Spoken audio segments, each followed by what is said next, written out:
Assalamualaikum warahmatullahi wabarakatuh. Alhamdulillah, tidak pernah berhenti lisan kita memuji dan memuja Allah atas segala nikmat yang Allah berikan kepada kita. Dan tidak pernah henti-hentinya kami selalu mengingatkan dalam setiap pengajian tentang nikmat Islam dan iman. Pada saat kita lahir atau dewasa pun mendapatkan hidayah Islam, itu sebuah nikmat yang tidak terhingga dan tidak ada nikmat yang mengalahkan nikmat menjadi seorang muslim ataupun mukmin. Karena memang dengan nikmat ini kita jadi mengenal siapa pencipta alam semesta ini, termasuk pencipta diri kita sendiri, yaitu Allah Subhanahu wa taala. Dan dengan itu kita akhirnya punya panduan hidup. Kita jadi tahu mana yang boleh dan mana yang tidak boleh kita nikmati dan kita kerjakan. Yang biasa dikenal dalam agama Allah dengan halal dan haram. Dan kita akhirnya juga tahu tujuan kita hidup di muka bumi ini. Serta ada batas waktu di mana kita akan meninggal dunia dan kembali kepada Sang Pencipta Allah, serta akan diminta pertanggungjawaban atas semua apa yang sudah kita lakukan dan kita nikmati selama kehidupan di dunia. Allah mengingatkan dalam firman-Nya, "Faman ya'mal mithqala dzarratin khairan yarah, wa man ya'mal mithqala dzarratin syarran yarah." Siapa yang berbuat seperti biji sawi dari kebaikan, maka akan diperlihatkan untuknya dan akan dia terima balasannya. Dan siapa yang berbuat seperti biji sawi dari keburukan, akan diperlihatkan juga akan diminta pertanggungjawabannya. Dan tentu bagi orang-orang yang cerdas menjadi seorang muslim yang sejati, dia mengikuti semua perintah Allah, meninggalkan semua larangan, dia akan bahagia di dunia dan juga puncaknya akan mendapatkan surga yang abadi kelak di akhirat. Oleh karena itu, bersyukurlah kalau Allah Subhanahu wa taala masih memberikan kepada kita nikmat ini. Selanjutnya kita panjatkan salam hormat kita kepada utusan Allah Nabi besar Muhammad sallallahu alaihi wa ala alihi wa sahbihi wasallam, sebagaimana Allah telah perintahkan kita untuk mengucapkan salam hormat tersebut. Dan tentu dengan harapan agar dengan salam ini kita mendapatkan juga tambahan pahala, sebagaimana Nabi SAW sendiri bersabda, "Man shalla alaihi marratan, sallallahu alaihi bihi asyara." Siapa yang mengucapkan salam kepadaku satu kali, maka Allah akan balas dia dengan 10 kali salam. Baik, seperti biasa di kajian-kajian kami yang lain tentunya, karena ini kajian perdana di tempat ini, kami selalu mengatakan dan memberikan dukungan kepada Sahibul Bait mungkin, dan juga semua teman-teman panitia yang terus aktif untuk bisa membuat kajian-kajian, baik di masjid ataupun di rumah, karena memang ini kewajiban kita untuk belajar agama. Jadi bukan pilihan, bukan juga kapan bisa atau kapan ada waktu, tapi memang wajib untuk dilowongkan waktu. Makanya Nabi SAW mengatakan, "Talabul ilmi faridatun ala kulli muslim." Menuntut ilmu agama ini adalah faridah, sebuah kewajiban bagi setiap muslim. Tidak mengenal umurnya. Dan tidak ada alasan nanti Bapak Ibu pada hari kiamat mengatakan, "Oh, saya belum tahu bagaimana sholat yang benar, bagaimana hukum-hukum dan tata cara zakat, puasa Ramadan, haji, dan apapun yang berhubungan dengan masalah hal-hal yang Allah halalkan sehingga dinikmati dan apa yang Allah haramkan sehingga dihindari." Karena ini semua akan diminta pertanggungjawabannya oleh Allah Subhanahu wa taala. Dalam sebuah hadis yang sahih, tidak akan beranjak kaki seorang hamba pada hari kiamat baik ke surga atau ke neraka sampai ditanya tentang 4 hal. Di antaranya ilmunya. Ya, apakah dia sudah pelajari dan praktekin atau belum? Itu akan diminta pertanggungjawaban nanti pada hari kiamat. Oleh karena itu Bapak Ibu sekalian, kegiatan-kegiatan seperti ini sangat positif, baik yang mengadakannya ataupun yang hadir. Terlalu banyak di antara kaum muslimin yang lalai dari majelis-majelis ilmu, mereka menganggap itu hanya sampingan saja, hanya sekedar seremoni dan testimoni, sehingga akhirnya kapan bisa, kapan dia mau, kapan dia mood, baru dia hadir, dan ini keliru. Majelis ilmu akan mendatangkan keimanan seseorang. Kita akan merasakan ada rasa dekat dengan Sang Pencipta Allah di dalam hati kita, dan kalau iman sudah ada bisa merubah semua keadaan seseorang, dari orang yang jahat menjadi baik, orang yang malas jadi rajin, orang yang pelit jadi dermawan, orang yang penakut jadi pemberani. Itu karena keimanan, dan pondasi keimanan adalah ilmu. Ya, tidak mungkin ada iman tanpa ilmu. Sementara kita akan selamat dunia akhirat bila kita memiliki keimanan yang sempurna. Oleh karena itu majelis ilmu seperti ini penting sekali untuk selalu dihadiri dan juga diadakan. Dan ikhlaskan niat Bapak Ibu sekalian. Kalau tadi ada yang datang hanya karena ajakan temannya, hanya karena tidak enak sama panitia mengundang atau pemilik rumah, ataupun misalnya hanya sekedar mau tahu pengajiannya bagus atau tidak, semua ini tidak ada manfaatnya. Tidak akan mendatangkan pahala. Niatkan ikhlas karena Allah Subhanahu wa taala. Kata Nabi SAW, Inna Allah la yakbalu amalan illa ma kana khalisan liwajhi. Allah tidak akan pernah menerima amalan kecuali yang ikhlas karenanya. Betul-betul mengharapkan pahala. Para panitia, sahibul bait, tentu tanpa menggurui, ikhlaskan niat karena ingin mengumpulkan kaum muslimin belajar agama. Kaum muslimin yang hadir, murni datang, betul-betul bukan karena tidak enak atau karena undangan saja, tapi karena ingin belajar agama. Saya pun sama sebagai pemateri juga sama. Diniatkan betul-betul murni untuk belajar agama atau mengajarkan agama sehingga kita semuanya akan mendapatkan pahala di sisi Allah Subhanahu wa taala. Keberkahan ilmu akan dirasakan, kita jadi mudah faham, kita jadi mudah praktekin dengan keikhlasan. Kalau Bapak Ibu tidak ikhlas, sehebat apapun penyampaian yang disampaikan, sekeras apapun suara sehingga bisa terdengar dengan baik oleh kuping kita, sebagus apapun buku yang kita bedah, ya, senyaman apapun tempatnya, tidak akan ada berbekas kalau seseorang tidak ikhlas. Tapi kalau dia ikhlas, walaupun kadang-kadang kita cuma mendengarkan cuplikan ceramah 1 menit, tapi di saat kita ikhlas mendengarkannya, maka kita lebih mudah untuk mempraktekannya. Disitulah keberkahan ilmu. Ya. Ini poin penting mungkin untuk digarisbawahi dan selalu kejar keutamaan ilmu itu sendiri. Di antaranya hadis Nabi SAW yang sahih, siapa yang keluar dari rumahnya ikhlas ingin menuntut ilmu karena Allah, maka dicatatkan baginya pahala haji lengkap. Jadi hanya dengan duduk di majelis ilmu itu bisa mendapatkan pahala haji lengkap. Haji itu berapa biayanya, berapa jauh jarak yang bisa didapatkan dengan majelis ilmu. Dalam sebuah hadis yang lain, kata Nabi SAW, Allah itu memiliki malaikat-malaikat yang tugasnya khusus untuk mencari majelis-majelis zikir atau majelis ilmu. Kemudian kalau mereka temukan, mereka memanggil satu sama yang lain sambil mengatakan, kesinilah, ini target kalian. Lalu mereka pun menaungi para orang-orang di majelis ilmu dengan sayap-sayap mereka dari tempat itu sampai ke langit. Jadi mereka sangat banyak. Kemudian setelah itu mereka kembali kepada Allah, Allah pun bertanya kepada mereka, kalian dari mana? Mereka mengatakan, kami dari perkumpulan hamba-hambamu yang sedang mengingatmu. Maka kata Allah Subhanahu wa taala, apakah mereka pernah melihatku? Maka kata para malaikat, belum pernah. Kata Allah, bagaimana kalau mereka melihatku? Kata para malaikat, tentu mereka akan lebih memujimu, mereka akan lebih mentaatimu, lebih memuliakan dan mengagungkanmu. Lalu Allah Subhanahu wa taala mengatakan, apa yang mereka harapkan? Kata para malaikat, mereka berharap surgamu. Lalu kata Allah Subhanahu wa taala kepada para malaikat, dan Allah lebih tahu sebenarnya. Pertanyaan ini hanya Allah ya jadikan sebagai pertanyaan yang dilemparkan kepada malaikat bukan karena ketidaktahuan. Lalu kata Allah Subhanahu wa taala, apakah mereka sudah pernah lihat surga? Kata para malaikat, belum. Kata Allah Subhanahu wa taala, bagaimana kalau mereka sudah melihatnya? Maka kata para malaikat, mereka pasti akan lebih giat lagi mengejarnya. Lalu kemudian Allah SWT mengatakan lagi, dari apa mereka berlindung? Kata para malaikat, mereka berlindung dari api neraka. Lalu kemudian mereka atau Allah SWT mengatakan, apakah mereka sudah pernah melihat neraka? Kata para malaikat, belum. Kata Allah SWT, bagaimana kalau mereka melihat neraka? Kata para malaikat, mereka pasti akan lebih semangat lagi untuk menjauhinya dan lebih takut padanya. Lalu Allah Subhanahu wa taala mengatakan, aku persaksikan kepada kalian bahwasanya aku telah mengampuni hamba-hambaku itu. Jadi ini juga pengampunan dosa orang hadir dalam majelis ilmu.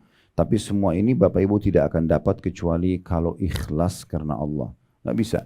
Jadi kalau hanya seremoni, testimoni saja, nggak akan ada manfaatnya semuanya. Oleh karena itu kita ikhlaskan niat kita tentunya. Baik, metode yang kita gunakan adalah bedah buku. Dan ini memang yang sering kami lakukan. Kalau Bapak Ibu memiliki waktu bisa melihat di playlist YouTube kami di Khalid Basalma Official, itu lebih mendekati sekarang angka 50 buku yang sudah dibedah. Jadi memang karena pengalaman dulu saya lama jadi dosen, cuman saya berpikir kalau di kampus saya hanya mengajar 4 kelas maksimal, satu kelas bisa 50 mahasiswa dan itu bedah buku. Jadi membahas buku tertentu, buku hadis, buku tafsir, buku akidah. Tapi permasalahannya hanya 200 mahasiswa itulah yang mengambil manfaat. Sayang sekali.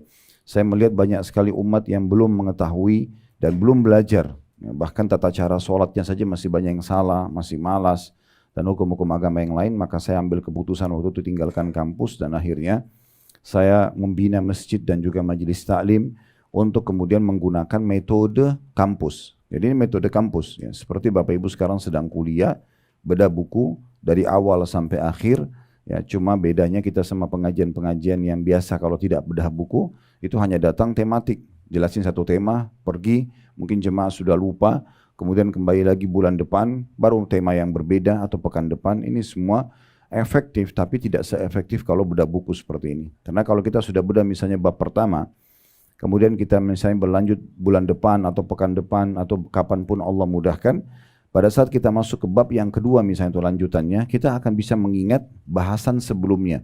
Karena bukunya sedang kita bedah. Dan ini jauh lebih baik tentunya. Terlebih lagi buku-buku seperti ini Bapak Ibu sekalian, kita kalau beli sendiri jarang sekali mengkhatamnya, ya. Mungkin kalau kita sudah sering beli buku pun bisa dihitung jari buku yang kita baca dari awal sampai akhir. Nah, dengan bedah buku seperti ini, kita betul-betul tuntas membahas dari awal sampai akhir. Dan ini insya Allah akan diupload di playlist YouTube kami. Bapak Ibu bisa ulangi lagi. Bisa diulangi, bisa dijadikan sebagai kurikulum anak-anak di rumah, kurikulum keluarga, sering kami sampaikan. Jadi sebenarnya Bapak Ibu bisa privat dengan kami walaupun tidak hadir di majelis seperti ini. 1 jam saja sebelum tidur, coba buka playlist YouTube kami, kemudian Anda akan temukan insya Allah banyak kajian kitab yang bisa dijadikan program harian. Hari Senin misalnya belajar akidah, hari Selasa belajar hadis, hari Rabu belajar fikih, itu semua ada kajian-kajian buku. Ada mendekati 50 buku sudah kami bedah, ya. Ini salah satunya ini buku baru yang akan kita bedah. Jadi saya berharap nanti akan ada interaktif lebih banyak dan interaksi walaupun mungkin tidak secara langsung bertemu saya, tapi juga bisa melalui layar, ya, yang bisa dimaksimalin insya Allah.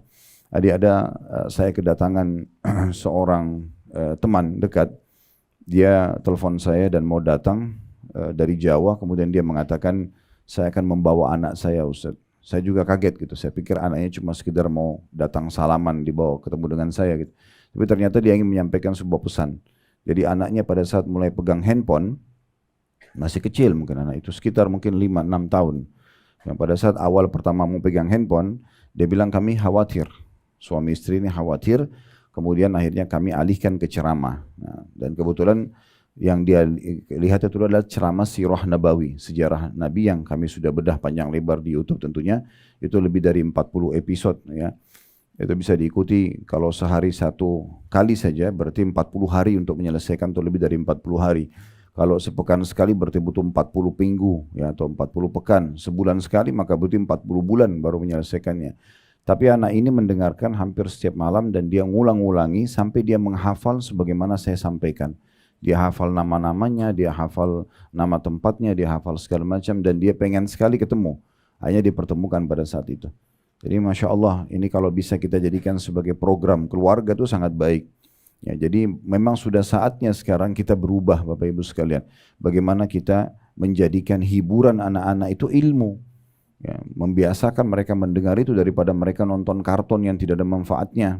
Apalagi kartun itu fiktif semuanya. Ya. Ini sering kami sampaikan, Tom and Jerry itu hanya mengajarin berantem, ya, pukul-pukulan dan tidak ada manfaatnya. Coba tanya diri Anda sendiri, manfaatnya apa pada saat dilihatkan kepada anak-anak? Tidak ada, kecuali tikus sama kucing yang berantem terus dan tidak pernah selesai-selesai dari awal sampai akhir. Kalau Bapak Ibu putarin anak-anak kecil, 1 kali cuplikan saja misalnya setengah jam atau 20 menit, pastikan setelah itu mereka akan berantem, ya. Mereka akan rusak barang-barang di rumah karena itu yang diajarkan. Pesannya kan itu.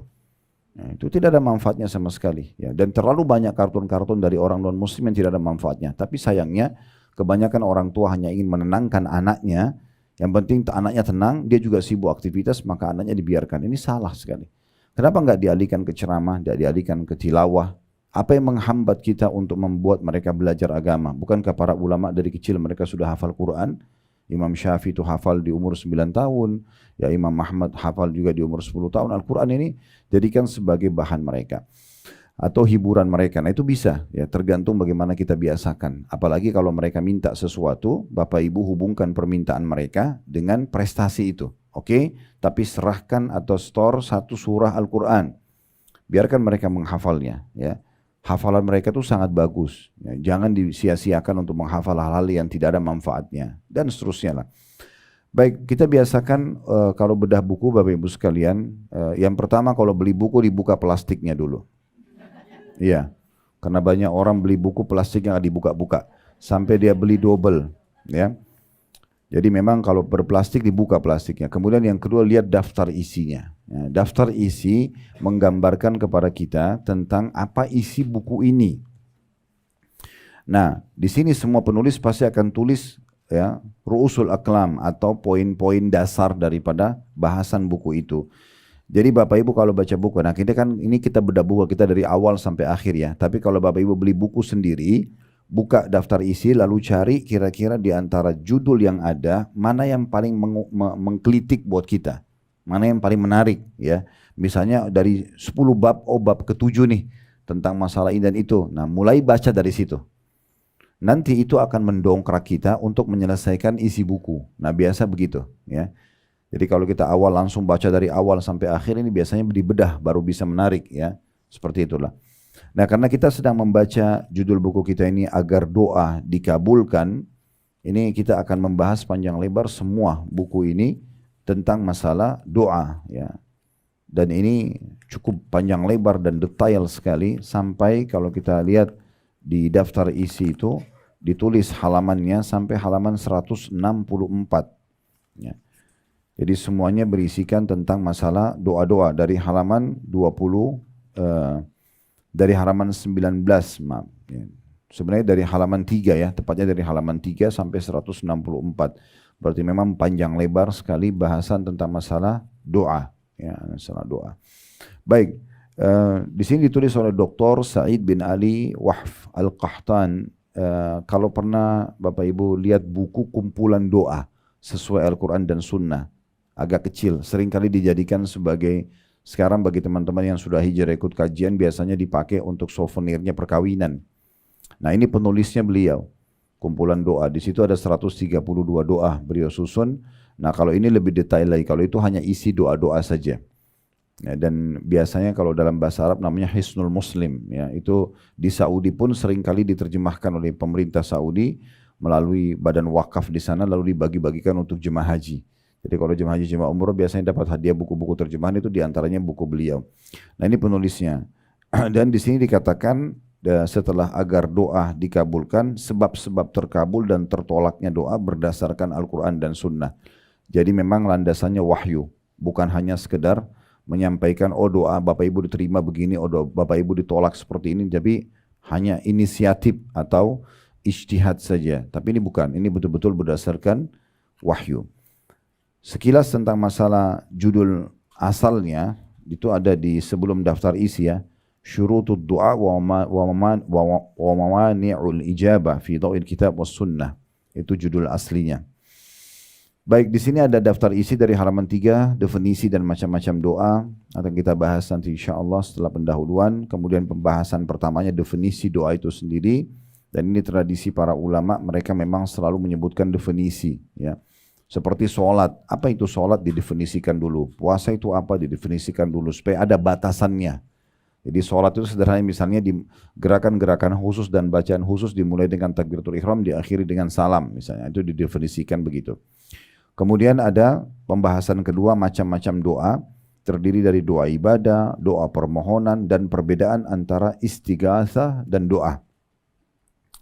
Kemudian ada pasal kedua, masalah keutamaan berdoa. Kemudian pasal ketiga, syarat-syarat terkabulnya doa dan hal-hal yang menghalangi terkabulnya. Di sini terbagi pembahasan pertamanya syarat-syarat terkabulkan doa, ada ikhlas, mengikuti Rasulullah SAW, percaya dan yakin akan dikabulkan Allah, menghadirkan hati sewaktu berdoa dan khusyuk, kemudian adanya keinginan yang kuat atau tekad dan kesungguhan dalam berdoa. Pembahasan kedua, beberapa penghalang bagi terkabulnya doa. Yang pertama, leluasa bersenang-senang dengan yang haram, ya.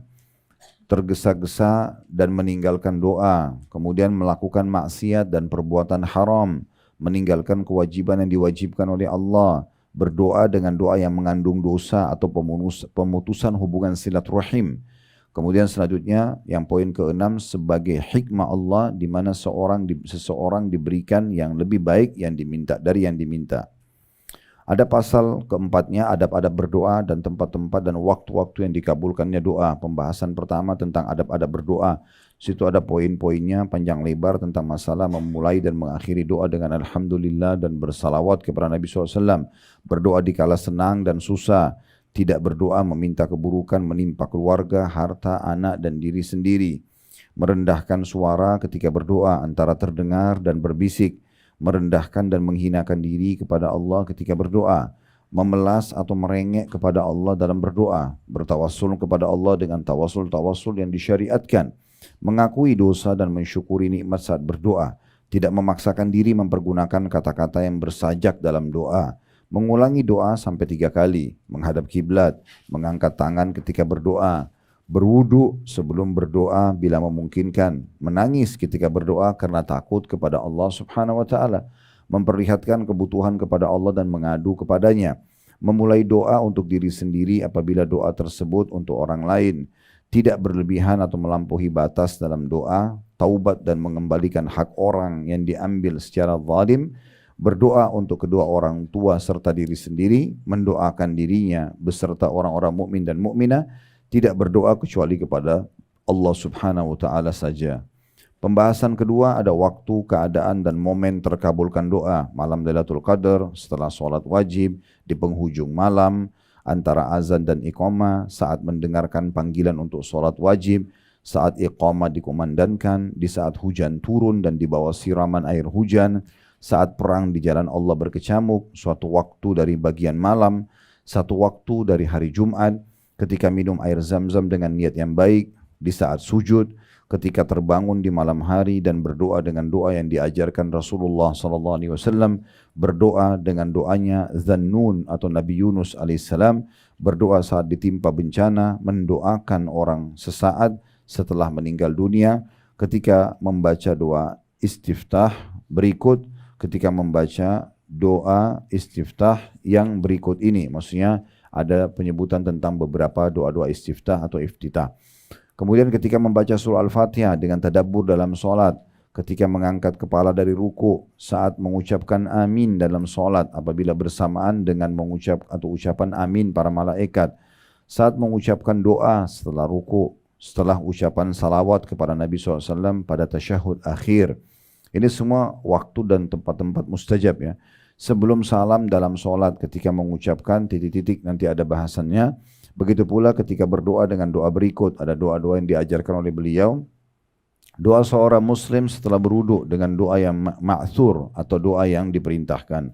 Berdoa di hari Arafah, di padang Arafah bagi yang melaksanakan ibadah haji.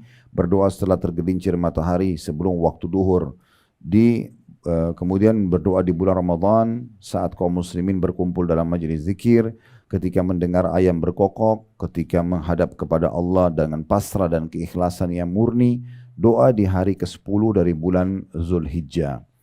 Pembahasan ketiganya tentang tempat-tempat terkabulkan doa ketika melempar jumrah sughra dan wusta di hari-hari tasyrik, ini di musim haji, berdoa di dalam Ka'bah atau di dalam Hijr Ismail, berdoa di Bukit Safa dan Marwah bagi orang yang umrah dan haji, berdoa di Masy'aril Haram pada hari penyembelihan kurban ya, di Mina, doa orang yang melaksanakan ibadah haji di padang Arafah pada hari wukuf. Kemudian ada pasal kelima tentang jenis-jenis doanya para nabi-nabi dan rasul. Ada doa Nabi Adam, Nabi Nuh, Nabi Ibrahim, Nabi Ayyub, Nabi Yunus, Nabi Zakaria, Nabi Ya'qub, Nabi Yusuf, Nabi Musa, Nabi Muhammad alaihi wassalatu wassalam. Begitu juga dengan doa para sahabat beliau. Doa Rasulullah untuk Anas bin Malik, doa Rasulullah untuk ibunya Abi Hurairah agar masuk Islam, doa Nabi SAW untuk Urwa bin Abu Al-Ja'ad Al-Bariqi, doa Nabi SAW agar kebinasaan menimpa sebagian musuh-musuhnya dan terbukti terkabul, doa Rasulullah SAW agar keburukan menimpa Suraqah bin Malik, doa Rasulullah SAW saat perang Badar, perang Ahzab dan perang Hunain. Pasal ke-6-nya, orang-orang yang doanya mustajab atau dikabulkan, seorang muslim yang berdoa untuk saudaranya sama muslim yang lain, yang jauh darinya, atau tidak satu lokasi, itu akan diijabah. Doa orang yang dizalimi, doa yang baik dari orang tua untuk anaknya, kemudian doa keburukan dari orang tua untuk anaknya, doa seorang musafir, doa orang yang berpuasa, sepanjang hari, termasuk juga doa pada saat dia berbuka. Doa seorang pemimpin yang adil itu akan diijabah. Doa anak yang saleh, doa orang yang terbangun dari tidur apabila berdoa dengan doa yang ma'thur atau doa diajarkan oleh Nabi SAW, nanti akan dipelajari ya. Ada yang kalau Bapak Ibu ucapkan pada saat bangun tidur langsung diijabah doa setelah itu. Kemudian doa orang yang dalam keadaan darurat atau kesulitan. Doa orang yang tidur di malam hari dalam keadaan suci dan berzikir kepada Allah. Nah ini berarti akan diijabah doanya kalau dalam keadaan berwudu ya. Kemudian doa orang yang berdoa dengan doanya Zannun atau doa Nabi Yunus. Doa orang yang tertimpa suatu musibah jika berdoa dengan doa-doa yang ma'thur atau diperintahkan. Doa orang yang berdoa dengan nama Allah yang agung, doa seorang anak yang penuh bakti kepada kedua orang tuanya, doa orang yang sedang melaksanakan ibadah haji, doa orang yang berumrah, doa orang yang berperang di jalan Allah, doa orang yang banyak berzikir, doa orang yang dicintai dan diridhoi oleh Allah. Terakhir pasal ke-7 itu adalah pentingnya doa dan kedudukannya dalam kehidupan. Pembahasan pertama besarnya kebutuhan hamba kepada Rabb-nya. Yang kedua, perkara-perkara terpenting yang harus diminta seorang hamba kepada Rabb-nya, seperti mohon petunjuk kepada Allah, mohon pengampunan kepada Allah, mohon surga kepada Allah dan berlindung kepadanya dari api neraka, mohon ampunan dan keselamatan dunia akhirat, mohon kepada Allah keteguhan di atas din atau agama dan akibat yang baik pada setiap urusan, memohon kepada Allah kenikmatan yang langgeng dan perlindungan dari hilangnya kenikmatan tersebut. Dan yang terakhir berlindung kepada Allah dari cobaan yang berat, kesengsaraan yang dalam, ketetapan takdir yang jelek, dan dari kesenangan musuh-musuh. Nah dari daftar isi yang tadi kita baca secara cepat ini, Bapak Ibu nanti bisa melihat, oh kayaknya di poin sekian ini saya lebih tertarik. Bisa dibaca di rumah nanti. Ya. Kira-kira mana yang paling kita penasaran, mulai baca di situ. Nanti insya Allah tetap akan kita bedah satu persatu. Ya. Baik, tentu di situ ada pendahuluan yang ditulis oleh penulis, kita akan lewati, kita akan masuk ke pasal pertamanya. Itu di halaman 3. Itu di halaman 3. Ya, namun sebelum kita masuk di sini Bapak Ibu sekalian, saya perlu menyampaikan dulu beberapa poin penting sebagai pembukaan. Yang pertama, doa itu adalah komunikasi dengan Allah Subhanahu wa taala. Itu namanya doa. Komunikasi, konsultasi, curhat. Itu semua makna daripada doa, supaya mudah difahami saja. Ya. Dan memang curhat itu hanya kepada Allah. Kalau sama manusia, itu batasannya cuma konsultasi. Bapak Ibu lagi sakit, kalau saya sama seorang dokter, saya sakit kepala dok sudah 2 hari, obatnya apa? Nah, gitu. Nanti dokternya akan bicara, bertanya, dan juga butuh respon dari Bapak Ibu sekalian sesuai dengan bahan konsultasi saja. Gitu kan. Jadi tidak perlu curhat sama dokter. Misalnya dok saya mau cerita dulu ya, dari minggu lalu saya nggak apa-apa kok sebenarnya. Kemudian panjang lebar cerita ternyata cuma sakit kepala gitu kan. Nah ini tidak diperlukan. Ya, tapi kalau curhat memang sama Allah Subhanahu wa taala. Justru kita hadapi masalah sekecil sampai sebesar apapun, Bapak Ibu wudu, menghadap kiblat, sholat. Ya, kemudian tuangkan semua yang kita inginkan dalam doa kita. Keluh kesah semuanya. Dan Allah Subhanahu wa taala menginginkan kita berdoa dari hal yang kecil sampai hal yang besar.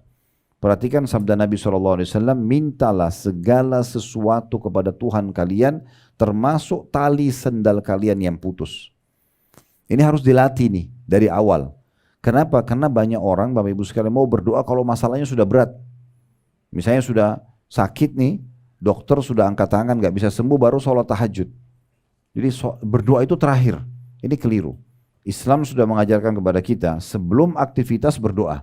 Perhatikan sebelum makan, berdoa. Sebelum minum, sebelum keluar rumah, sebelum pakai baju, sebelum masuk kamar mandi, sebelum interaksi biologi, sebelumnya disuruh berdoa. Agar kita diberkahi dan dimudahi oleh Allah Subhanahu wa taala. Ini yang dimaksudkan. Atau dimudahkan urusannya oleh Allah Subhanahu wa taala. Jadi fahami dulu poin ini Bapak Ibu sekalian. Karena banyak orang, mungkin dia berpikir begini, untuk apa saya berdoa? Saya tidak tahu harus doa apa. Badannya sehat, hartanya lagi melimpah, ya tidak ada masalah dalam rumah tangganya, tidak ada masalah dengan orang-orang. Keliru ini. Justru meminta kepada Allah Subhanahu wa taala agar dipertahankan nikmat itu jauh lebih afdal dibandingkan kalau lagi ada masalah minta solusi. Saya ulangi lagi. Yang lebih besar pahalanya, Bapak Ibu sekalian, adalah kalau kita minta kepada Allah agar nikmat yang sedang kita rasakan, kita lagi enak makan, lagi enak minum, badannya lagi sehat, hartanya lagi melimpah, hidupnya lagi bahagia, nggak ada masalah apapun. Justru itu puncak doa. Kita minta agar itu dipertahankan supaya jangan berubah. Itu lebih afdal dibandingkan nanti sudah sakit minta kesembuhan. Lagi ada masalah sama orang minta diselamatkan. Ini yang dinomor dua kan yang kedua ini. Yang pertama itu lebih afdal. Makanya kata Nabi SAW, kenalilah Tuhan kalian di saat kalian sedang sulit, di saat kalian sedang lapang, maka dia akan kenali kalian di saat kalian sedang sulit. Jadi kalau ditanya, mau nggak diijabah doanya Bapak Ibu lagi perlu sekali, lagi terdesak, lagi terlilit utang, lagi sakit, lagi ada masalah, dikena fitnah dan segala macam, maka jawabannya adalah berdoa di saat lapang. Jadi justru di saat sehat, di saat kita lagi melimpah nikmat, di situ berdoa terus. Ya Allah, pertahankan nikmat ini, pertahankan kesehatan ini, limpahkan, berkahi dan segala macam. Ya, makanya kita habis makan, habis minum, habis interaksi biologis yang halal, kita selalu disuruh bersyukur. Alhamdulillah. Supaya itu bertahan. Ya, jadi jangan pernah berpikir saya berdoa itu hanya kalau ada masalah. Tidak, keliru. Justru berdoa itu puncaknya di saat kita sedang tidak ada masalah. Minta agar nikmat itu dipertahankan. Jadi tidak ada alasan untuk tidak berdoa. Ya, tidak ada alasan untuk tidak berdoa. Ini poin penting dulu untuk kita fahami. Ya, makanya dikatakan baginda Nabi SAW itu kalau ada masalah apapun beliau langsung sholat. Artinya berdoa. Langsung berdoa. Jadi yang pertama adalah dia menyampaikan curhatnya kepada Allah Subhanahu Wa Taala dan beliau tidak berhenti berdoa sampai beliau melihat hasilnya. Terus berdoa. Itu penting sekali. Jangan pernah putus asa dalam berdoa. Mungkin Bapak Ibu tinggal sekali lagi berdoa, sudah diijabah. Ya. Tapi banyak orang tidak lama, dia berhenti. Ya. Makanya kata Nabi SAW dalam sebuah hadis, yustajabu li ahadikum malam ya'jal. Pasti diijabah doa seseorang di antara kalian selama dia tidak tergesa-gesa. Maka ada sahabat bertanya, wa kaifal istijal? Bagaimana sebenarnya cirinya orang tergesa-gesa itu ya Rasulullah? Kata Nabi SAW, yaqulu da'utu wa lam yustajabu li fatarakat doa. Dia bilang saya sudah berdoa, belum lihat hasilnya, lalu dia tinggalkan doa.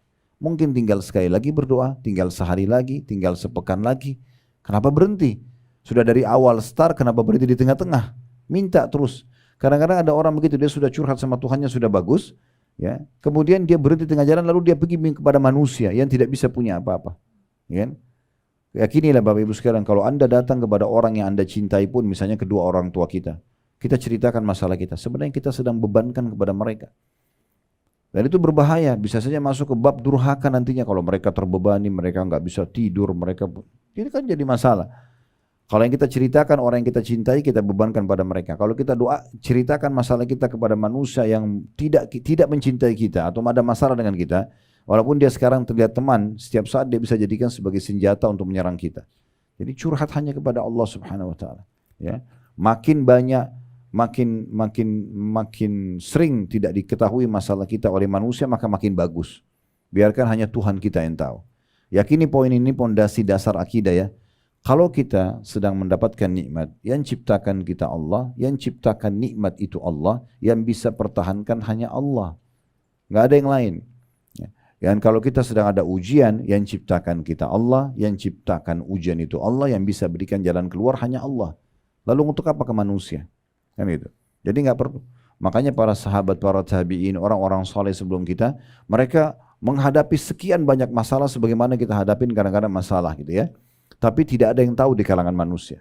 Orang-orang melihat mereka tuh bahagia saja. Padahal mereka punya masalah karena mereka sudah kembalikan kepada Tuhannya. Mereka sholat di malam hari, mereka berdoa di antara azan dan iqamah, berkeluh kesah sama Tuhannya penuh dengan keyakinan Allah mendengarkan dan akan menerima. Sudah selesai. Habis itu dia tawakal kepada Allah. Nah itu poin penting yang harus kita garis bawahi sebagai pondasi bahasan doa. Jadi jangan berdoa di saat butuh saja, tapi berdoa setiap saat. Jadikan rutinitas kita dan ingat kalau kita berdoa kepada Allah Subhanahu Wa Taala di saat lapang, Allah akan berikan kita atau mudahkan urusan kita di saat kita sedang sempit. Baik, kita akan bacakan di halaman 3 pembahasan pertama di pasal pertama tentang definisi dan macam-macam doa. Di situ dikatakan oleh penulis tentang definisi doa.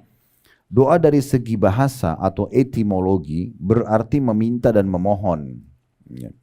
Seperti ucapan tanda kutip saya berdoa kepada Allah, saya memohonnya, n-nya besar kata ganti Allah dengan suatu doa.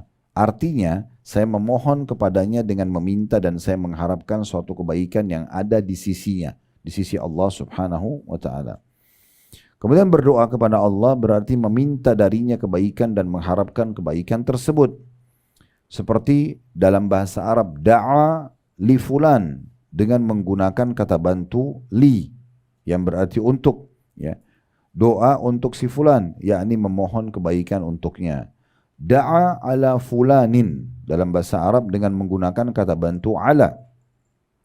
Berarti berdoa atas si fulan yang memohon agar keburukan ditimpa atasnya. Jadi doa bisa saja orang minta kebaikan buat orang lain, orang juga ada yang meminta kecelakaan bagi orang lain, seperti dia minta kehancuran musuhnya, ya, kekalahan musuh di medan perang, kayak teman-teman kita di Palestina sekarang kan bisa mereka minta kemerdekaan, mereka minta kehancuran musuhnya. Itu bisa juga terjadi. Jadi doa berarti permohonan hamba kepada Rabb-nya dengan cara memohon dan meminta.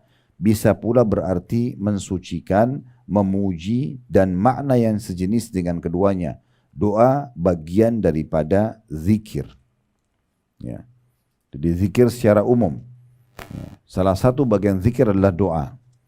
Zikir sendiri ada 3 macam kata beliau. Pertama, mengingat dan menyebut nama-nama dan sifat-sifat Allah dan makna-makna yang dikandung olehnya, dan memuji, mengesahkan Allah dengannya serta mensucikannya dari segala yang tidak patut baginya. Zikir ini terbagi menjadi 2 macam. Yang pertama, ungkapan puji-pujian dari orang yang berzikir kepada Allah Subhanahu wa taala dengan menyebut nama-nama dan sifat-sifatnya.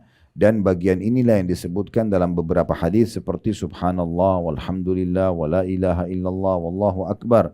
Maha suci Allah, segala puji hanya bagi Allah, tidak ada Tuhan yang berhak disembah kecuali Allah, dan Allah Maha Besar. Yang kedua, memberitakan tentang hukum-hukum yang berkenaan dengan nama-nama dan sifat-sifatnya, seperti Anda mengatakan Allah yang Maha Agung, Allah yang Maha Kuasa atas segala sesuatu. Dia lebih suka dengan taubat hambanya daripada orang yang menemui tunggangannya atau kendaraan yang hilang. Dia mendengar suara hamba-hambanya, dia melihat aktivitas mereka, tiada sesuatu pun yang tersembunyi darinya, dan Allah lebih menyayangi mereka dari kasih sayang kedua orang tua mereka terhadap mereka. Jadi di sini penulis coba menjelaskan dulu kepada kita sebagai tambahan informasi, dan ini berarti kaya sekali ilmu yang disampaikan. Kalau doa bagian daripada zikir. Nah, dia tidak cukup sampai di situ, dia ingin menjelaskan tambahan informasi tentang zikir itu sendiri. Beliau menjelaskan kalau zikir itu terbagi menjadi 2. Ada yang memang menyebut nama Allah. Ya, dan ini terbagi 2 lagi. Ada seperti zikir astagfirullah, subhanallah, walhamdulillah, wa la ilaha illallah akbar. Misalnya itu termasuk bagian. Ada juga kalau Bapak Ibu menyebutkan misalnya Allah Maha Besar, Allah Maha Agung, Allah itu melihat hamba-hambanya. Kita kalau ngomong begitu kepada orang lain itu kita juga sedang berzikir. Kita juga sedang berzikir karena kita sedang mengingatkan orang lain agar kembali ke Tuhannya. Maka itu juga masuk dalam makna zikrullah, ya. Jadi zikir itu bukan hanya sekedar mengucapkan memuji nama-nama Allah dengan lisan kita saja, tapi mengajak orang lain pun dan mengingatkan, masuk dalamnya zikir. Makanya ulama sepakat mengatakan majlis ilmu adalah majlis zikir, ya. Seperti kita sekarang menyebutkan seperti ini, maka ini bagian daripada zikrullah. Bagian kedua dari zikir adalah mengingat dan menyebut perintah Allah, larangannya, halal dan haram, dan segala hukum yang ditetapkannya, dengan bersikap melakukan perintahnya dan meninggalkan larangannya, mengharamkan apa yang diharamkannya dan menghalalkan apa yang dihalalkannya. Zikir seperti ini juga ada 2 macam. Jadi di sini maksudnya majelis ilmu lebih tepatnya, ya, mengingatkan tentang halal haram. Zikir seperti ini ada 2. Yang pertama mengingat Allah dengan memberitakan bahwasanya Dia memerintahkan perkara ini, melarang dari perkara ini, Dia menyukai ini, membenci perkara ini, dan ridho dalam masalah ini. Yang kedua mengingat Allah atau berzikir berkaitan dengan perintahnya, maka langsung melaksanakan perintah tersebut, dan berkaitan dengan larangannya, maka segera menjauhinya dan menghindarinya. Jadi di sini beliau ingin menyampaikan tentang masalah zikir itu ada 3 macam, ya. Kalau yang pertama intinya adalah penyebutan dengan lisan, ya. Baik itu kita mengatakan subhanallah, alhamdulillah, wa la ilaha illallah, Allahu akbar, atau kita mengatakan Allah maha besar, Allah sangat penyayang terhadap hamba-hambanya. Misalnya ibu dalam doa dan bapak sekalian bilang, ya Allah, zat yang telah menciptakan alam semesta ini, zat yang mengizinkan aku mengangkat tangan ini, mengucapkan doa-doa ini, itu juga zikir namanya. Ya, itu juga zikir. Bagian kedua adalah mengingat Allah dengan larangan dan juga segala hukum yang ditetapkan, sehingga kita mengingat bahwasanya Allah memerintahkan ini, Allah melarang itu, baik untuk diri kita atau kita sampaikan kepada orang lain, ya. Kemudian juga langsung mempraktekkan ya apa yang diperintahkan. Misalnya Bapak Ibu menjadi sini begini, dengar satu perintah langsung dipraktikin, atau misalnya ada yang dilarang langsung ibu berhenti dan bapak sekalian berhenti dari itu namanya zikir juga. Bagian ketiga, mengingat dan menyebut anugerah nikmat dan kebaikan Allah. Ini termasuk zikir yang paling agung. Zikir yang disebutkan di atas berjumlah 5 macam. Ya. Di sini maksudnya adalah zikir juga bisa terbagi menjadi 3 macam. Di sini yang dimaksud yang di poin ketiga adalah bagaimana seseorang hamba mengingat dan mengenang kebaikan Allah, seperti kita jadi lahir di muka bumi ini, atau Bapak Ibu melihat memperbesarkan nikmat Allah, seperti misalnya orang punya rumah ini, maka Bapak Ibu pemilik rumah coba merenungi kembali bagaimana posisi rumah ini berada di mana dibandingkan dengan orang-orang yang tidak memiliki di wilayah yang sama, mungkin ukurannya, mungkin setiap jengkal dari rumah ini, semua nikmat itu dibesarkan. Satu piring makanan pun itu bisa kita berzikir kepada Allah dengan pahala yang sangat besar, dengan merenungi bagaimana kita bisa menyuapkan makanan itu ke mulut kita, bagaimana lidah kita masih bisa membedakan rasa pedas, asam dan segala macam, itu termasuk zikrullah semua, termasuk adalah zikrullah, ya. Kemudian beliau mengatakan zikir juga bisa terbagi menjadi 3 macam, yaitu zikir dengan menggunakan hati dan lidah, dan ini merupakan tingkat zikir yang paling tinggi. Jadi Bapak Ibu berzikir dalam hati, berzikir juga dengan lidah. Misalnya kita bilang subhanallah dengan lisan, tapi hati kita merenungi makna subhanallah itu. Kita bilang alhamdulillah, hati kita merenungi tentang nikmat Allah, syukur itu, maka itu yang paling afdal zikir. Yang kedua, zikir dengan menggunakan hati saja, dan ini merupakan tingkat kedua. Orang mengingat dalam hati tapi lisannya tidak bilang subhanallah, gitu ya. Kemudian yang ketiga, zikir dengan menggunakan lisan, ya. Zikir ini menduduki tingkat ketiga. Misalnya Bapak Ibu habis sholat, subhanallah, subhanallah, alhamdulillah, misalnya Allah Akbar, tapi itu cuma lisan, hatinya nggak ikut. Itu juga tetap dapat pahala. Tapi ini level terendah dari zikir. Yang tertinggi hati sama lisan. Yang kedua cuma hati saja, yang ketiga hanya lisan saja. Jadi definisi zikir adalah melepaskan diri dari sifat lalai dan lupa kepada Allah. Yang dimaksud dengan lalai ialah meninggalkan sesuatu dengan usaha manusia itu sendiri. Sedangkan lupa ialah meninggalkan sesuatu tanpa usaha dari manusia itu sendiri. Jadi maksudnya di sini beliau ingin titik beratkan poin bahwasanya dari semua kesimpulan itu berarti zikir itu definisinya ini. Ya, kalau yang mau tandain di garis bawahi tadi sudah ada definisi doa di depan, ini sekarang definisi zikir. Ya, adalah di situ dikatakan definisi zikir adalah melepaskan diri dari sifat lalai dan lupa kepada Allah. Itulah zikir. Melepaskan diri ya dari sifat lalai dan lupa kepada Allah. Ini saking kita bukan di kelas kampus ya. Kalau kelas kampus saya sedikit lebih tegas ya. Biasanya saya bilang, ini akan keluar di ujian ya. Nah, biasanya mahasiswanya cepat-cepat tuh stabilo langsung ya. Nah, ini akan keluar di ujian karena definisi itu penting ya. Tapi karena kita nggak ada ujiannya, jadi Bapak Ibu saya bilang garis bawahi, ini definisinya. Karena supaya kita tahu, oh apa itu doa, apa itu zikir ya. Dari semua panjang lebar yang dijelaskan tadi oleh beliau ingin sampaikan sebuah poin penting definisinya. Berarti orang yang berzikir adalah orang yang melepaskan diri dari sifat lalai dan lupa kepada Allah. Jadi di saat kita selalu mengingat Allah, berarti kita dianggap berzikir walaupun lisan kita tidak mengucapkannya. Baik, selanjutnya. Zikir mempunyai 3 tingkatan. Yang pertama zikir zahir, yaitu pujian kepada Allah Subhanahu wa taala. Nampak, terdengar seperti orang bilang subhanallah, alhamdulillah, wa la ilaha illallah, Allah Akbar tadi. Atau zikir yang mengandung doa seperti dalam firman Allah Subhanahu wa taala dalam surah Al-A'raf ayat 23. Surah Al-A'raf ayat 23. yang bunyinya qala rabbana zalamna anfusana wa in lam takfir lana wa tarhamna lanakunanna minal khasirin. Ini potongan ayat dari surah Al-A'raf ayat 23. Keduanya berkata, ya Rabb kami telah menganiaya diri kami sendiri. Jika engkau tidak mengampuni kami dan memberikan rahmat kepada kami, niscaya pastilah kami termasuk orang-orang yang merugi.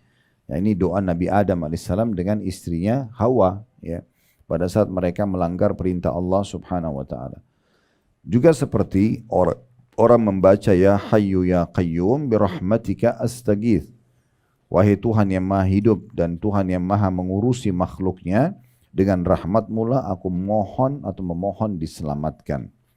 Atau berzikir dalam kurung mengingat dan menyebut dengan memohon perlindungan Allah seperti ungkapan Allah bersertaku, Allah melihatku, Allah menyaksikanku, dan yang semisalnya yang bertujuan membantu agar kehadiran Allah lebih dapat terasakan. Begitu pula untuk kepentingan memelihara hati, menjaga tata krama di hadapan Allah, menghindari kealpaan diri, juga memohon perlindungan kepada Allah dari syaitan dan kejahatan manusia. Ya. Jadi kalau kita simpulkan sebenarnya di poin ini tentang masalah zikir yang zahir, berarti Bapak Ibu selalu melantunkan zikir dengan suara. Apakah lagi sendiri atau di depan orang. Kayak misalnya kita lagi sendiri di mobil, ibu-ibu lagi masak atau lagi belanja, bapak-bapak lagi di kantor, lagi tidak ada kegiatan, lalu tangannya terus berzikir subhanallah, alhamdulillah. Itu yang dimaksud di sini secara zahir. Terus aja berzikir. Nanti kalau lagi ngomong sama orang, baru dia ngomong yang lain ya. Tapi kalau tidak diam maka selalu berzikir.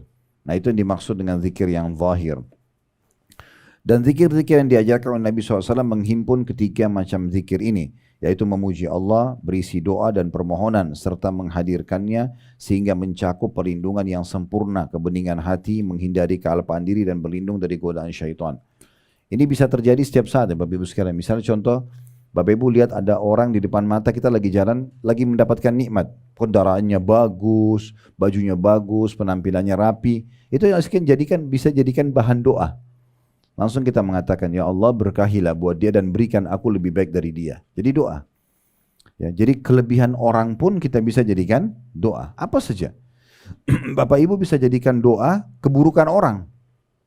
Ada orang lumpuh, cacat. Ya, ada orang buat kesalahan, lalu kita mengatakan, ya Allah, tolonglah selamatkan dia dari keburukan itu, berikan dia hidayah dan selamatkan aku darinya. Jadi kesalahan orang pun bisa jadi doa kita. Kita bisa memanen pahala yang sangat besar dengan doa kalau melihat seseorang melakukan perbuatan yang sangat luar biasa ya dalam amal-amal soleh. Seperti contoh, kalau Bapak Ibu melihat ada satu masjid besar sekali, bagus. Sayang sekali kalau Bapak Ibu masuk masjid tersebut cuma bilang, bagus ya masjidnya. Cuma sebatas itu. Dapat apa? Nggak dapat apa-apa. Cuma pujian saja. Kenapa Bapak Ibu tidak berdoa? Sambil niat dalam hati mengatakan, ya Allah, berkahilah dan terimalah orang yang membangun masjid ini. Dan kalau seandainya engkau memberikan aku kesempatan seperti dia, aku akan lakukan yang sama. Ini bisa berbalik. Pahala bukan berbalik, apa yang didapat oleh pembangun masjid tersebut Bapak Ibu dapat juga dengan doa ini. Ini yang kata Nabi SAW, manusia 4 macam. Yang pertama yang paling baik yang Allah kasih ilmu dan harta. Dia udah pintar agama, dia kaya raya, lalu dia habiskan keduanya di jalan Allah. Ini orang yang terbaik. Ya, misalnya dia uang yang dia miliki dari sumber halal, lalu dia bangun masjid, rumah anak yatim, dia sedekah, dia silaturahim keluarga, pokoknya hartanya semua dipakai di jalan Allah kebaikan dengan ilmu dia. Ini orang yang terbaik. Makanya Bapak Ibu jadikan bagian daripada doanya, ya Allah, jadikanlah aku hambamu yang engkau karuniai ilmu dan harta. Ini yang baik-baik. Dan menghabiskan, jangan lupa, ditambah dan menghabiskannya di jalanmu. Ya, maksudnya kita menggunakan ilmu tersebut dan harta tersebut di jalan Allah. Ini orang yang terbaik. Yang kedua ini jadi saksi bahasan kita adalah orang yang Allah kasih ilmu saja, tapi nggak dikasih harta. Dia pintar, dia tahu bangun masjid itu pahalanya besar, ya, dia tahu kalau silaturahim keluarga atau infak untuk keluarga itu pahalanya besar misalnya, tapi dia nggak punya harta. Cuman kata Nabi SAW, dia dengan ikhlas dari hatinya berkata, sambil melihat golongan pertama tadi yang Allah kasih ilmu dan harta, dia bilang, ya Allah, kalau seandainya engkau mengaruniakan aku seperti engkau karuniakan golongan pertama tadi, yang bangun masjid, rumah anak yatim, tapi dia tidak bisa lakukan karena tidak punya harta. Kalau engkau berikan aku kesempatan seperti dia, aku akan lakukan yang sama. Kata Nabi SAW, dengan niat dan doa yang baiknya ini, fahuma fi ajri sawa, maka mereka sama pahalanya. Jadi kalau lewat di sebuah masjid, rumah anak yatim, apa sajalah, orang lagi pergi haji, orang lagi pergi umroh, jangan cuma bilang, oh iya ya, itu tidak ada manfaatnya, oh bagus ya, atau hanya puji orang, enggak. Bagaimana kita langsung tunggangi kebaikan itu agar kita berdoa juga kepada Allah, supaya Allah berikan kita seperti yang sama. Jadi dengan niat dan doa yang baik itu, walaupun kita belum sempat lakukan, kita akan diberikan pahalanya. Nah gitu ya. Oleh karena itu kebaikan orang lain, ya, kelebihan orang lain kita bisa berdoa untuk kita diberikan yang sama. Amal soleh mereka juga kita bisa dapatkan dengan kita berdoa. Dan keburukan orang lain kita bisa berlindung dari Allah SWT atau kepada Allah dari keburukan tersebut. Nah ini bagian-bagian daripada zikir yang zahir, yang nampak. Doa yang nampak. Yang kedua, ada zikir khafi atau samar-samar, yaitu zikir yang menggunakan hati semata, agar terhindar dari sifat lalai dan lupa yang merupakan penghalang antara Rabb dan hati manusia. Keharusan hati untuk menghadirkan Allah menjadikannya seolah-olah melihat Allah. Ya. Jadi yang dimaksud sini adalah zikir khafi atau samar-samar, zikir yang menggunakan hati saja atau hati semata. Ya. Jadi hati ini memang Bapak Ibu sekalian usahakan tidak diisi dengan hal-hal yang sifatnya duniawi. Duniawi itu hanya sebatas di mata dan pikiran, sebatas di pikiran kita saja. Misalnya makanan, pakaian, kendaraan itu tidak boleh masuk dalam hati. Jangan dimasukin dalam hati. Ya. Dalam hati itu hanya hal-hal yang berhubungan dengan apa yang Allah perintahkan kepada kita. Misalnya kita berharap masuk ke dalam surga. Ya. Kalaupun hati kita senang, senang karena kita mendapatkan nikmat Allah. Kalau kita sedih, sedih karena kehilangan nikmat Allah itu. Jadi jangan dimasukin urusan dunia. Dunia ini kecil, ya. Nggak dapat makanan kesukaan, nggak dapat baju, nggak dapat kerjaan, itu dunia. Biasakan aja, ya.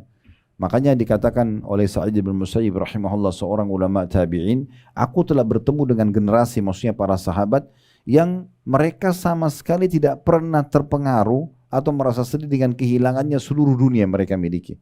Mau kehilangan harta, mau kehilangan apa, tidak peduli, mereka nggak ada masalah. Seperti tidak terjadi apa-apa. Tapi mereka akan merasa sedih yang dalam hati mereka kalau mereka ketinggalan satu kewajiban yang Allah perintahkan. Telat sholat subuh, ya, atau kehilangan sholat sunnah, ya, kehilangan kesempatan zikir. Nah itu baru kita sedih. Jadi banyak orang salah tempatkan ini. Kesedihan tidak ada gunanya. Sedih hanya kita tidak dapat makanan kesukaan untuk apa? Ya, terutama ibu-ibu kadang-kadang bawa perasaan gitu ya. Jadi nggak dapat makanan kesukaan sudah jadi bahan cerita 1 minggu. Untuk apa? Biasa aja, nggak dapat makanan itu pindah ke makanan yang lain, nggak dapat baju itu pindah ke baju yang lain, kan selesai. Dunia kecil, jangan dibesar-besarkan. Akhirnya nanti hati kita dipenuhi dengan dunia, kita tidak bisa berzikir kepada Allah. Nah itu yang perlu difahami. Jadi hati itu jangan diisi kecuali hanya Allah Subhanahu Wa Taala saja. Kemudian yang ketiga, zikir hakiki yang kata beliau, yaitu atau yang Allah Subhanahu Wa Taala sebutkan atau menyebut hambanya, fadhkuruni azkurkum washkuruni wala takfurun. Karena itu ingatlah kamu kepadaku, niscaya aku ingat pula kepadamu, dan bersyukurlah kepadaku dan jangan kamu mengingkari nikmatku. Dalam surah Al-Baqarah ayat 152. Dan Rasulullah SAW bersabda, yaqulullahu ta'ala, ana 'inda dhanni 'abdi bi, wa ana ma'ahu idza dzakarani. Fa in dzakarani fi nafsi dzakartu fi nafsi, wa in dzakarani fi mala'in dzakartu fi mala'in khairin minhum, wa in taqarraba ilayya shibran bi shibrin taqarrabtu ilaihi dhira'an. Saya ulangi, wa in taqarraba ilayya bi shibrin taqarrabtu ilaihi dhira'an, wa in taqarraba ilayya dhira'an taqarrabtu ilaihi ba'an, wa in atani yamshi ataituhu harwala. Allah Ta'ala berfirman, aku bertindak berdasarkan sangkaan hambaku kepadaku. Ini tolong digaris bawahi dulu ya. Jadi Bapak Ibu kalau mau hidup tentram, maka Allah akan berikan kita sesuai dengan prasangka kita pada Allah. Jadi kayak misalnya kita sakit nih, oh kayaknya Allah tidak akan sembuhkan saya. Itu prasangka. Maka Allah kasih seperti itu, tidak sembuh-sembuh. Tapi kalau prasangkanya, Allah cuma uji saya sebentar, Allah akan sembuhkan, saya akan berdoa, saya akan sedekah supaya Allah sembuhkan. Allah kasih seperti dengan itu. Itu sesuai dengan prasangka. Jadi nggak boleh. Seburuk apapun sesuatu depan mata kita, tetap bersangka baik kepada Allah. Karena Allah itu lebih faham kenapa Allah datangkan ujian itu kepada kita. Berapa banyak orang tidak jadi menikah dengan seseorang, tidak jadi buka usaha, partner bisnis dengan seseorang, ternyata kebaikan besar buat dia. Berapa banyak? Dia tidak tahu, Allah lebih tahu. Tapi Allah selamatkan dia. Cuma memang kata kuncinya, Bapak Ibu selalu memang hubungkan dengan Allah. Misalnya kita baru mau buka usaha, baru mau menikah, baru mau ini, dan minta tolong kepada Allah. Ya Allah berkahi, ya Allah mudahkan. Kalau Allah tidak kasih, sangka baik sama Allah, berarti itu yang terbaik. Di situ kita akan tenang. Ada satu orang dosen, saya berbagi dulu, di Ummul Qura, namanya Dr. Muhammad. Beliau menceritakan di salah satu kisah, berhubungan dengan masalah sahabat dekatnya. Sahabat dekatnya ini orang soleh, laki-laki. Melamar seorang wanita di Mekah terjadi dan sudah ditentukan tanggalnya.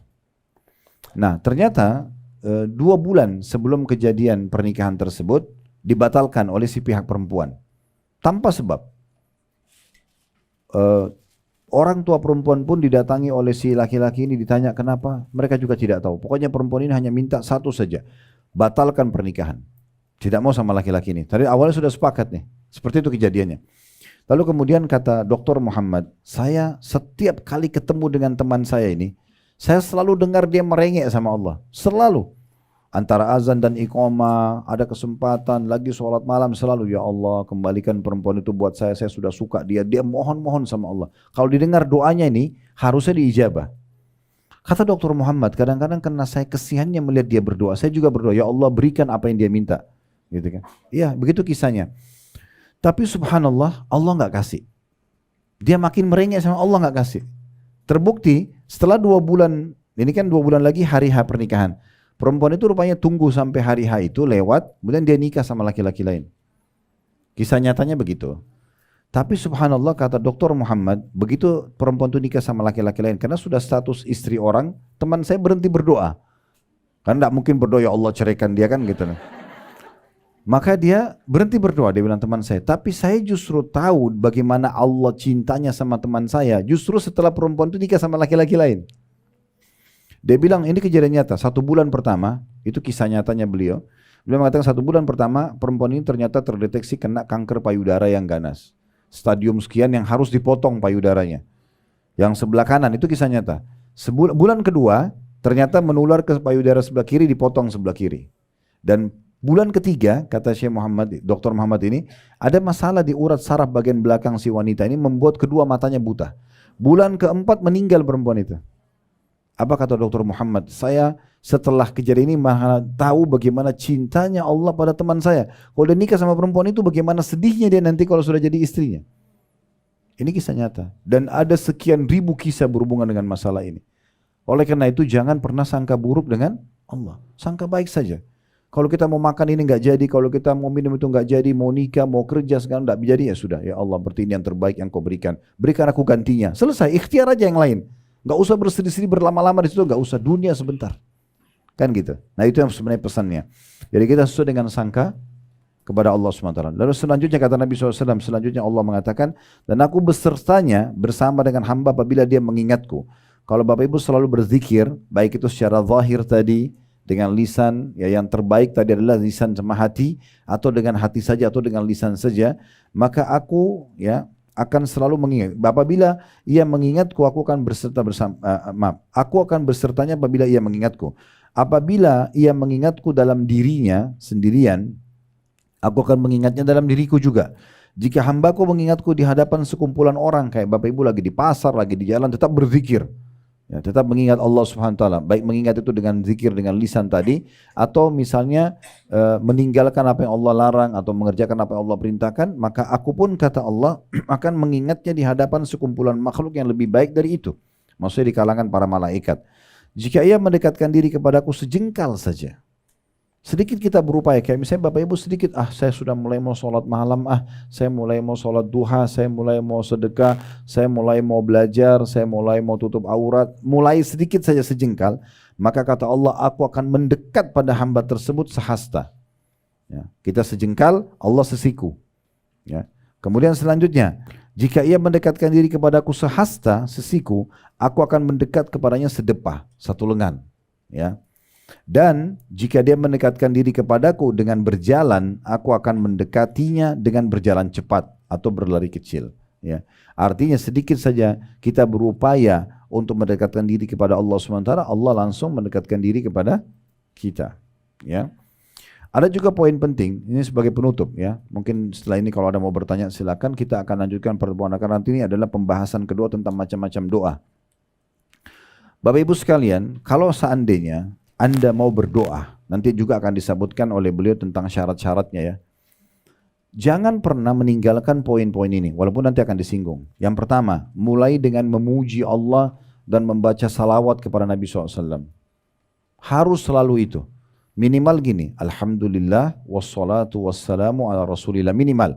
Lalu bilang, ya Allah sembuhkan penyakitku, ya Allah mudahkan urusanku, ya Allah berkahi hidupku dan seterusnya. Ya.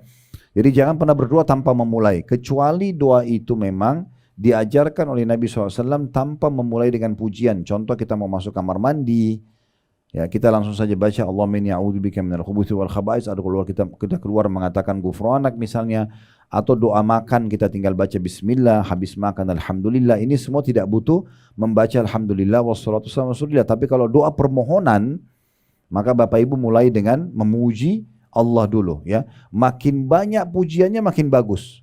Kadang-kadang nanti kita akan belajar di buku kita ini, kadang-kadang doa Nabi Muhammad SAW itu panjang sekali pujiannya, ujungnya terakhir cuma minta Allah ampuni. Tapi pujiannya, wahai Tuhan yang alam semesta, pencipta alam semesta ini, yang menciptakan jin dan manusia, yang menciptakan surga dan neraka, puji-pujian banyak sekali. Ya. Maka nanti ujungnya ternyata minta satu poin, itu memang penting sekali. Karena pernah ada sahabat Bapak Ibu sekalian masuk masjid Nabi SAW, lalu dia bilang langsung, Allahumma gfirli, ya Allah ampunilah aku. Kata Nabi SAW, ista'jala hadza, orang ini tergesa-gesa sekali. Harusnya dia memuji Allah dulu, dia membaca salawat kepadaku, baru kemudian dia sampaikan hajatnya. Karena itu doa permohonan. Ini bukan doa yang kita tadi terikat dengan mau kamar mandi, keluar kamar mandi dan seterusnya ya. Kita sedang memohon hajat tertentu. Jadi harus mulai dengan memuji Allah dan baca salawat kepada Nabi SAW. Kata Umar bin Khattab, doa kalian akan dihijab oleh Allah, tidak diterima selama kalian tidak baca salawat kepada Nabi SAW. Ya, mulai dengan itu. Alhamdulillah wassalatu wassalamu ala rasulillah. Yang kedua, pilih tutur kata yang santun dan baik. Ingatlah, Allah itu tidak tuli, Allah itu mendengar. Tidak usah teriak-teriak. Ya, nanti ada bab sendiri dibahas oleh beliau karena pentingnya tidak keras suara, tidak juga terlalu menghilangkan suara. Bagaimana kita menyampaikannya sesuai dengan adab dan tata keramanya ya. Pilih tutur kata yang paling baik. Ya. Kemudian yang ketiga adalah meminta atau tidak meminta sesuatu yang haram, serta menjauhi semuanya yang berhubungan dengan yang haram. Pakaian, makanan, minuman, semua tidak boleh ada yang haram. Karena kita sedang memohon kepada Allah Subhanahu wa ta'ala. Kemudian yang keempat, ya, tidak berhenti memohon sampai melihat hasilnya. Terus mohon sampai melihat hasilnya. Ya. Terus minta, jangan berhenti. Makanya tadi saya sebutkan hadis waktu di awal pembukaan, kata Nabi SAW, diterima doa seseorang dari kalian selama dia tidak tergesa-gesa. Sahabat tanya, bagaimana tergesa-gesa ya Rasulullah? Kata Nabi SAW, dia bilang, saya sudah berdoa, lalu kemudian belum lihat ijabahnya, kemudian ya dia berhenti berdoa. Kemudian yang keenam, ya, yang kelima, yang perlu diperhatikan juga adalah memohon dan bertawassul kepada Allah, memperkuat doa itu dengan tawassul, dengan amal-amal saleh. Seperti misalnya untuk diijabah supaya disembuhkan penyakit, dimudahkan urusan, selain berdoa, sedekah juga. Dikuatkan dengan itu. Kita sedekah atau kita minta orang lain bantu doakan selama orang itu masih hidup. Misalnya tolong doain saya ya. Walaupun kita tidak usah detail sampaikan saya lagi ada urusan ini, tidak usah.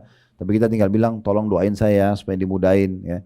Atau kita sendiri yang berijtihad setiap kali ketemu sama teman-teman ya, atau kerabat, atau mungkin pasangan suami istri, selalu doakan.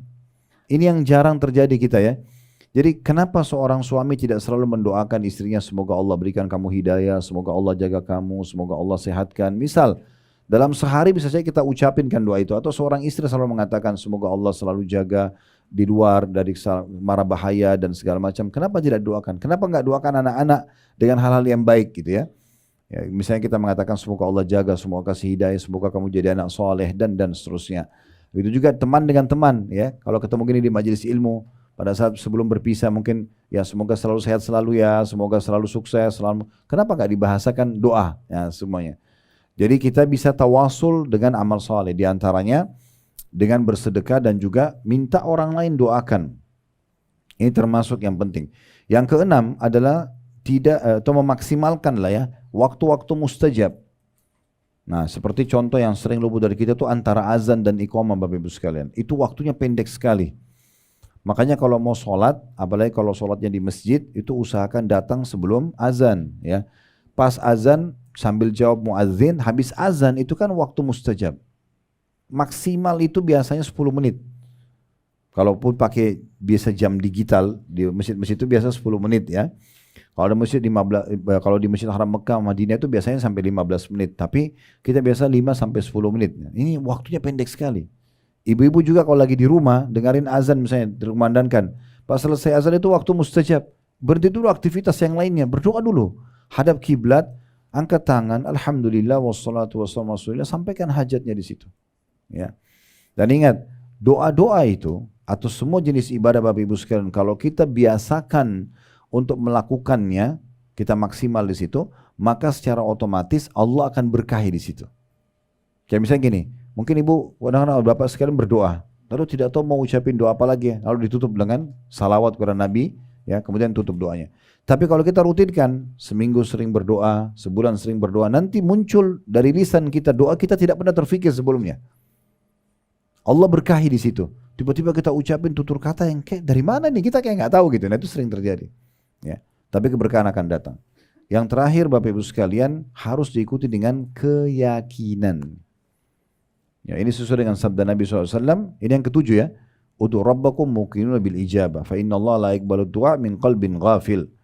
Berdoalah kalian kepada Tuhan kalian dengan penuh keyakinan karena Allah tidak akan menerima doa dari hati yang lalai. Ya, jadi kalau cuma ngucapin lisan saja begitu doanya tanpa hadir hatinya, ini nggak bisa. Ya. Saya tidak yakin Allah terima nggak sih? Gitu. Jadi makin yakin maka makin besar peluang untuk diterima. Ya, makin besar peluang untuk diterima. Dan ingat juga tadi yang poin yang saya bilang ya, kalau Bapak Ibu sedang berdoa jangan berhenti sampai lihat hasilnya ya. Berdoa terus. Karena ada sebuah riwayat penting untuk kita renungi. Kata Nabi SAW, kalau Allah mendengar doa yang indah dari seorang hamba, saya Bapak Ibu betul-betul merenungi doanya, meresapi dan mengeluh kesah, yakin Allah sedang mendengar, maka Allah menerlambatkan ijabahnya. Begitu hadisnya, Allah menerlambatkan ijabahnya. Kalau Allah mendengar doa yang indah dari seorang hamba, Allah menerlambatkan ijabahnya. Tujuannya apa? Agar hamba tersebut tetap dalam doa. Coba bisa bayangkan gini, kalau kita lagi sakit, ya Allah sembuhin saya, langsung tiba-tiba sembuh. Masih berdoa kah? Allah terlambatkan 3 hari, 1 minggu, supaya kita terus berdoa. Nah nanti di hari kiamat kata para ulama, andai saja orang-orang yang rajin berdoa ini melihat hasilnya, mereka berharap 24 jam berdoa tidak berhenti karena besarnya pahala yang mereka temukan. Kata Nabi SAW dalam hadis yang lain, doa itu tidak ada seorang muslim berdoa di muka bumi kecuali diijabah hanya melalui 3 tahapan. Bisa diberikan langsung, atau Allah hilangkan musibah atau masalah yang akan menimpa dia, ya, atau Allah simpankan dalam bentuk pahala yang besar dia panen pada hari kiamat. Nah, khusus yang ketiga ini yang akan panen pahala besar pada hari kiamat, kata Nabi SAW dalam sebuah riwayat yang lain, nanti ada orang pada hari kiamat Bapak Ibu sekalian akan diberikan pahala bergunung-gunung, pahalanya banyak sekali. Dan mereka sendiri tidak tahu dari mana itu. Mereka berkata, dari mana ini? Mereka bertanya kepada para malaikat. Maka malaikat mengatakan, ini adalah dari doa-doa kalian yang belum kalian lihat ijabahnya di dunia. Dikasih dalam bentuk pahala bergunung-gunung. Maka apa kata Nabi SAW? Ini pesan penting. Nabi bilang, maka di saat itu mereka berharap agar semua doanya tidak dikasih di dunia. Biar di akhirat saja. Jadi doa itu ibadah. Bapak Ibu lihat hasilnya atau tidak hasilnya akan tetap dapat pahalanya di hari kiamat. Ingat, berdoalah walaupun itu hal yang kecil. Saya selalu sarankan begitu dalam bab doa. Ibu dan bapak keluar mau ke mall saja, minta sama Allah dikasih parkiran, tidak apa-apa. Ya Allah mudahin buat saya parkiran itu. Mau beli pakaian, ya Allah mudahin buat saya pakaian itu. Mau pergi makan pun, ya Allah mudahin supaya saya dapat makanan yang terenak misalnya. Tidak ada berdoa aja semua. Ya, sehingga dalam kehidupan kita tuh selalu interaksi sama Allah Subhanahu wa taala. Nah, itu targetnya. Allahu alam. Itu kedepannya tentu masih lebih dalam lagi kita membahas masalah doa ya. Ini adalah bagian atau pasal pertama dari definisi doa itu sendiri. Semoga Allah Subhanahu wa taala mengikhlaskan niat kita, menjadikan ini bermanfaat, memenuhi semua hajat-hajat kita, ya, juga menerima seluruh amal-amal soleh kita, serta Allah menyatukan kita semua di surga firdausnya tanpa hisab, mana disatukan dalam majlis ilmu yang mulia ini. Kalau ada benar dari Allah, ada salah dari saya mohon dimaafkan. Wassallallahu ala nabiyina Muhammadin wa alihi washabihi wasallam. Walhamdulillahi rabbil alamin. Subhanakallahumma bihamdika asyhadu an la ilaha illa anta astaghfiruka wa atubu ilaik. Wassalamualaikum warahmatullahi